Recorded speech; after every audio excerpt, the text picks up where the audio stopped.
Let's try this, because why not? Woo! Woo! I've really been putting this one off. That one wasn't running.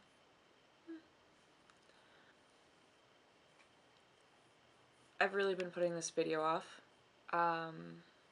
It seemed like a really good idea to ask for prompts from y'all, but it turns out it doesn't make talking about it. But it turns out it doesn't make talking about it much easier. Okay, so firstly, thank you, all of the humans, for sending messages and asking questions. A lot of you were just asking if I was okay, and I really appreciate your kindness. Some of y'all's questions were really similar to each other, so I've tried to consolidate for the sake of brevity. Here we go. Do you require help, and would you accept help? Yeah. I suppose the problem is more that I don't know what I need, and I don't know what to ask for in terms of help. And unfortunately, I've been burned in the past, so I have a little bit of trust issues. Do you need to talk or need some advice? Also on camera stuff or anything else? Are you and Roger okay? And something I really want to know, how many languages do you speak? Eu falo pouco de português, but I read it better than I speak it clearly. Oh, I do have questions for anyone right now. Hi! If any of my viewers that are watching this have any experience converting like a basic point and shoot digital camera to an infrared camera, if you have any advice, that'd be really tight. Please holler at me. As far as do I want to talk and do I need advice? Yeah. I guess, yeah. The answer is yes to both of those questions. Do you think the metal pounding was actually him or some kind of machinery? Also, did you guys even notice the pounding in the Utah desert? None of you seem to react very much. Yeah, okay, I was a little bit slow on the uptake with that sound. Yeah, I've heard that sound a couple of other places, and there's something that I need to show you guys. You said you were West Coast, then you were East Coast. I've been wondering. A lot of other blah blah blah blah blah blah. I really loved that question, and I'm gonna set a whole separate section to respond to that more in depth because there's a lot of ground to cover with that one. Whole other episode, yay! Okay. Did the traveling help at all? I hope so. I don't know. I think it was really important to feel like I could run. Everything just felt so insurmountable. But I think ultimately I was disappointed. When you spend really long stretches on the road alone, I started buying gas in cash just so that someone had to talk to me. And especially on the road when you're like surrounded by all these other people, but none of them are in contact with you. But when you're afraid that something is following you, running and being alone feels really comforting. You know you're safely away from it if you just keep moving. But it's like if your safety is totally predicated on being completely isolated and completely alone, what the fuck is that even for?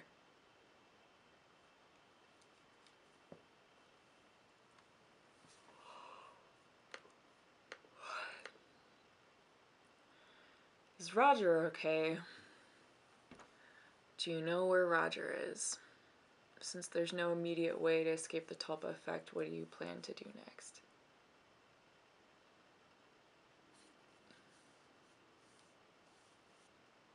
I don't know where Roger is. He doesn't speak to me. He doesn't answer my messages. I haven't seen any information about him on social media in a really long time. His mom stopped speaking to me because she blames me.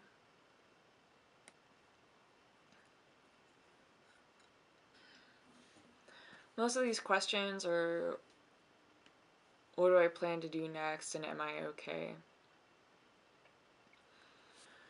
I have a couple plans for further investigations that I'd like to do. And I'm not running anymore. There's no use in it.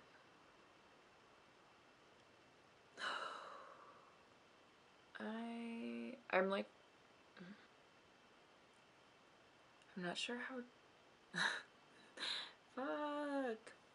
Fuck. I'm not sure how deranged I am. It sounds really dumb. Everything related to this sounds dumb. I'm just really scared that I'm losing it. I like see things. I mean, I know it's like normal, you just like see like a little dark thing or something, you know, dart in like the corner of your eye. It's just like your eyes playing tricks on you or whatever, but it's like not in the corner. It's, you know, right here or something. I'll be looking and I'll see a little thing and my eyes immediately go to the movement. But when I, and in my head it's like a bug or something like that. And when I look, there's nothing. There's nothing there.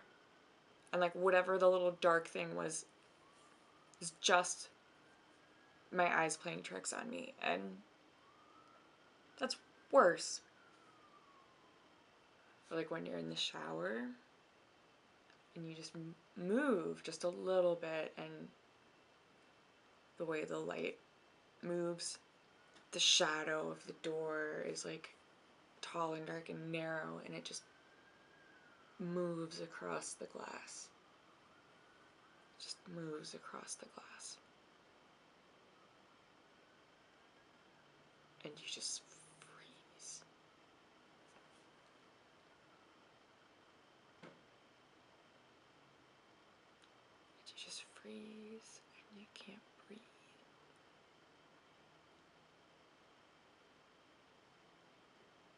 And you just realize that you're being foolish and there's nothing there.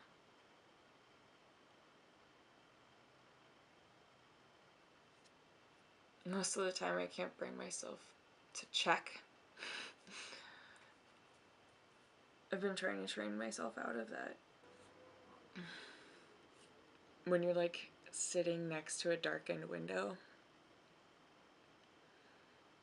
and you can just like, you just like feel that somebody is like, you're just positive that somebody is standing on the other side of the glass